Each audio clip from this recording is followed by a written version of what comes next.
Guys, तो मैं video upload कर चुकी हूँ आप लोग के लिए सेमेस्टर 4 का। जो मुझे एक कमेंट आया था कि आप सेमेस्टर 4 का क्वेश्चन अपलोड करें, तो मैं अपलोड कर दी हूँ क्योंकि मैं भूल गई थी। पता नहीं मैं कैसे भूल गई थी, मुझे लगा मेरे चैनल पे होगा। जब मुझे वो कमेंट आया तो मैं जाकर अपने चैनल में जाकर चेक की कि अरे ये तो सच में वीडियो अपलोडेड नहीं है। तो सेमेस्टर 4 में हमारा 2 पेपर ही होता है।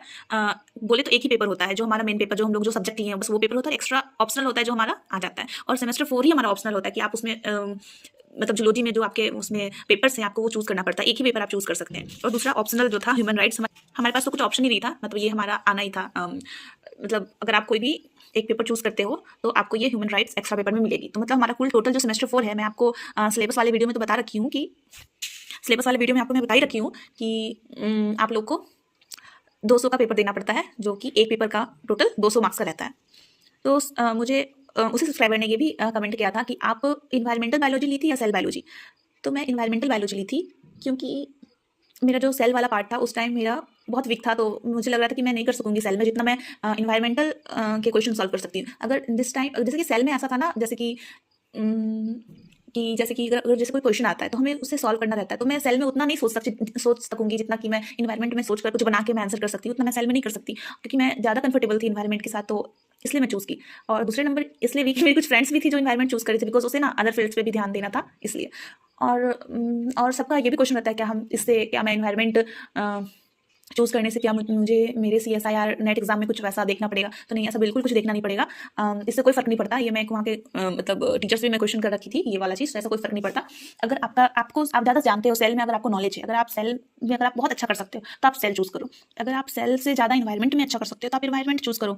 ये डिपेंड है आपके इंटरेस्ट में, क्योंकि आपको मार्क्स भी तो लाने हैं। अगर आपके 60% मार्क्स नहीं आए, मतलब मैं एग्जैक्ट देखी नहीं हूँ कितना CSI के लिए, आई थिंक 55 लगते हैं। तो क्यों ही 55, अगर मैं 60 लेकर चलूँ तो अगर आपके 60% मार्क्स नहीं आते तो आप CSIR नेट के एलिजिबल नहीं होंगे। तो फिर हमें उतना क्यों ही रिस्क लेना? अगर आपका जो भी यूनिट ज़्यादा अच्छा है, अगर आपका सेल अच्छा है तो आप सेल लो, अगर आपका इन्वायरमेंट अच्छा है तो आप इन्वायरमेंट लो। मेरा इन्वायरमेंट में हमेशा से वो इंटरेस्ट रहा था कि मैं ये कर सकती हूँ, कुछ भी मैं बना सकती हूँ। मतलब इन्वायरमेंटल अगर कोई भी क्वेश्चन आता है और उसमें आप देखिएगा सिलेबस, आप सिलेबस चेक कर लो पहले। तो उसमें मुझे ना कुछ कुछ ईजी लगा, जैसे कि उसमें ये सब था ना, एटमॉस्फेयर, ओजोन लेयर, ये सब करके था। फिर ग्लोबल वार्मिंग, ये सब चीज़ें जो है आप खुद कर सकते हो। एयर पॉल्यूशन, वाटर पॉल्यूशन, तो ये मुझे सेल के अकॉर्डिंग ज़्यादा ईजी लगा। ऐसा वैसे लेकिन आपका वहाँ पे होता है ना बेसिक से आप जाओ, जैसे कि सेल। और ये जो इन्वायरमेंटल बायोलॉजी था ये हमारा सेमेस्टर 1 में एक्स्ट्रा पेपर में भी था। और आप देखो तो सेमेस्टर 2 में जो CC5 था हमारा वो भी इन्वायरमेंटल था। तो मैं बहुत ज़्यादा इन्वायरमेंट पढ़ रखी थी और मुझे ये सब पेपर बहुत अच्छा लगा एग्जाम देने में। मतलब मैं दिल से बता रही हूँ, मुझे बहुत अच्छा लगा। तो जिसके कारण मैं ये चूज़ किया। और मैं उस टाइम इतना कंफ्यूज हो गई थी। वहाँ पे लोग, मतलब बच्चे तो ट्रॉमा में चले जाते हैं, स्टूडेंट्स। मतलब मैं अपना बता रही, मैं सोच रही थी, मतलब सुबह होता तो मैं यही सोचती, दिन होता तो यही सोचती क्या लो क्या लो। तो मेरे पापा जो है वो टीचर हैं, तो मैं पापा को भी बता रही थी पापा ऐसा है वैसा है। तो मेरे पापा भी कुछ मतलब बायो जूलॉजी वाले टीचर्स से पूछे तो वो लोग भी यही बताया कि मैं अपने टाइम में सेल बायोलॉजी लिया था ये, और वो बहुत अच्छा रहता है क्योंकि आपका ना ये बायो का बेस ही होता है सेल, जो मेरा अच्छा नहीं था उस टाइम। तो और जो मेरे सीनियर्स थी, जो पीछे जो सीनियर थी, मैं उनसे पूछी कि आप क्या लिए थे।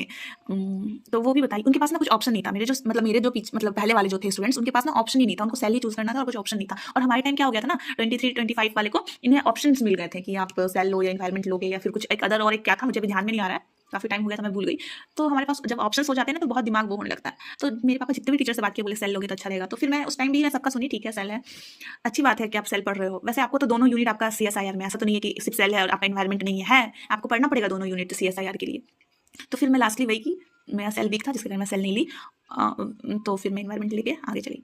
तो अगर आपका जो अच्छा है, अगर और आपके पास अगर टाइम है, तो मैं ना क्या की थी, हमारे पास टाइम था तो मैं एक दिन सेल का क्लास अटेंड की। बाप रे, तो मुझे तो कुछ समझ ही नहीं आ रहा था। मतलब मैं पर्सनली बताऊँ, क्योंकि हो सकता है मुझे उसमें ज़्यादा नॉलेज नहीं था। एंड फिर जो होते हैं ना कि आप किस टीचर को ज़्यादा आप समझ पा रहे हो, तो आप दोनों टीचर, अगर आपके पास मौका है, अगर आपको ये परमिशन है कि आप दोनों क्लास अटेंड कर सकते हो, तो मैं तो यही कहूँगी आप एक दिन जाकर के क्लास अटेंड करो दोनों सब्जेक्ट्स के, और आपको देखो आप किस टीचर को ज़्यादा अच्छे से समझ पा रहे हो, किस मतलब कौन सा ज़्यादा आपके लिए बेटर है, तो आप वो चूज़ कर सकते हो। तो मैं तो अटेंड भी की थी सेल वाला, मुझे उतना कुछ खास समझ नहीं आया। एक चीज़ तो मतलब मैं तो दूसरे दिन अटेंड की थी, फर्स्ट डे तो मैं कर नहीं पाई थी। और मुझे जब उसमें एक और टॉपिक स्टार्ट हुआ था ना, वो कैंसर बायोलॉजी वाला, तो वो चीज़ मुझे थोड़ा समझ में आया, क्योंकि ना ये चीज़ में मुझे थोड़ा सा नॉलेज था। तो मैं ये ऑब्जर्व की ना कि जो चीज़ मेरा पढ़ा है वही चीज़ मेरा क्लास में अच्छा हो सकता है। तो फिर एक पॉइंट के थ्रू मैं पूरा वो यूनिट का नहीं वो कर सकती ना, मतलब मैं रिस्क नहीं ले सकती। इसलिए मैं इन्वायरमेंटली कि अगर मैं इसमें ज़्यादा नहीं एफर्ट्स लगा पाई तो एटलीस्ट मेरे पास कुछ तो रहेगा लिखने का। ऐसा तो नहीं रहेगा मैं फुल्ली ब्लैंक हो जाऊँगी।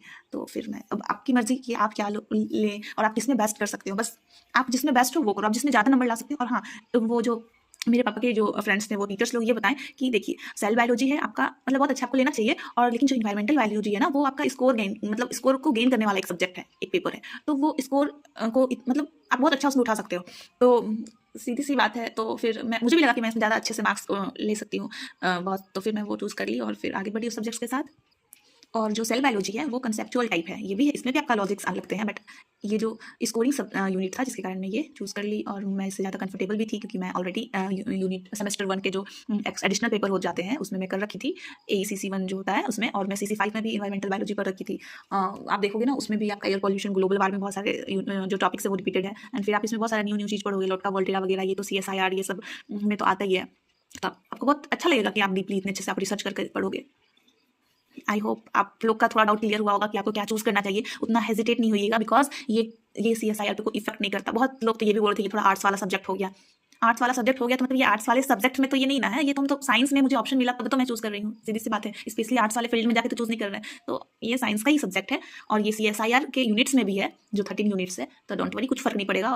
और दोनों यूनिट्स बहुत अच्छे हैं, बहुत इंपॉर्टेंट है as a CSIR perspective, depend करता है आप किस में ज़्यादा कंफर्टेबल हो। आई होप आपको ये वीडियो अच्छी लगी होगी, और अच्छी लगे तो लाइक करें, शेयर करें, सब्सक्राइब करें। और जिस स्टूडेंट्स को प्रॉब्लम फेस करना पड़ रहा है तो आप उनके साथ ये वीडियो शेयर भी कर सकते हैं, या फिर आप उनको बता भी सकते हैं कि इतना वो हेजिटेबल या फिर उतना वो नहीं है सब्जेक्ट, मतलब टेंशन, ये जो प्रॉब्लम है इतना कोई प्रॉब्लम सीरियस वाली नहीं है, हो जाता है थोड़ा बहुत, और हम लोग भी उसी फेज से होकर के गुजरे। हम लोग अपने में लगे रहते थे क्या ले नहीं ले, बट सब अपने जगह सही है। आप जिसमें कंफर्टेबल हो आप वो चूज करो। और हाँ, दोनों का एग्जाम ना सेम डे होगा, ऐसा नहीं होगा कि आप अलग से सेल वाला एग्जाम देने जाओगे और इन्वायरमेंट वाला अलग डे जाएगा, दोनों का सेम डे ही एग्जाम होगा, don't worry, same day exam होगा, बस आप लोग को क्वेश्चन पेपर अलग अलग मिलेगी, क्योंकि वहाँ पे आपसे पूछ लिया जाएगा कौन सेल वाले हैं और कौन इन्वायरमेंट वाले, आप लोग को बस क्वेश्चन मतलब अच्छे से सब तक प्रोवाइड हो जाए, कोई बच्चा बच ना जाए, इसलिए पूछ लिए जाते हैं। लेकिन आप लोग का एग्जाम सेम डे होगा, ये भी कंफ्यूजन मैं आप लोग का दूर कर दी, क्योंकि मुझे उस टाइम सच में ऐसा लग रहा था कि शायद मैं सेल ले लूँ तो क्या मुझे अलग अलग जाना पड़ेगा, ऐसा नहीं है। तो आप और दोनों का एग्जाम सेम ही होगा, ठीक है। क्योंकि मैं थोड़ा वो फ्रेंड्स को भी लेकर के थी, क्योंकि मेरा मतलब मैं सोच भी ली थी एक पल के लिए कि मैं सेल ले लूँ, क्योंकि मुझे मेहनत तो करना ही है, ऐसे भी मुझे पढ़ना ही, तो क्यों ना मैं इसी में पढ़ लूँ, मेरे दिमाग में ये भी क्वेश्चन आया था। फिर मुझे लगा क्या पता मुझे अलग से जाना पड़ेगा, तो ऐसा कुछ नहीं है, ठीक है। तो फिर मैं लास्टली अपना सुनी कि मुझे वही लेना है जिसमें मैं अच्छा कर सकती हूँ, क्यों उतना रिस्क लेना, कभी भी एग्जाम का डेट आ जाते हैं, और कभी भी आप अगर आप नहीं कर सके, क्योंकि ये यूनिट टाइप है, 200 मार्क्स का है, और इतना मतलब थोड़ा सिलेबस तो है टफ, आपको उसमें डिस्क्राइब करने हैं 5 मार्क्स में 10 मार्क्स में, आप क्या कर लोगे जब अगर आप उसके बारे में नहीं जानते हो, इसलिए आप जिसमें ज़्यादा कंफर्टेबल हो तो आप वो करो, ठीक है। आज के लिए इतना ही, बाय।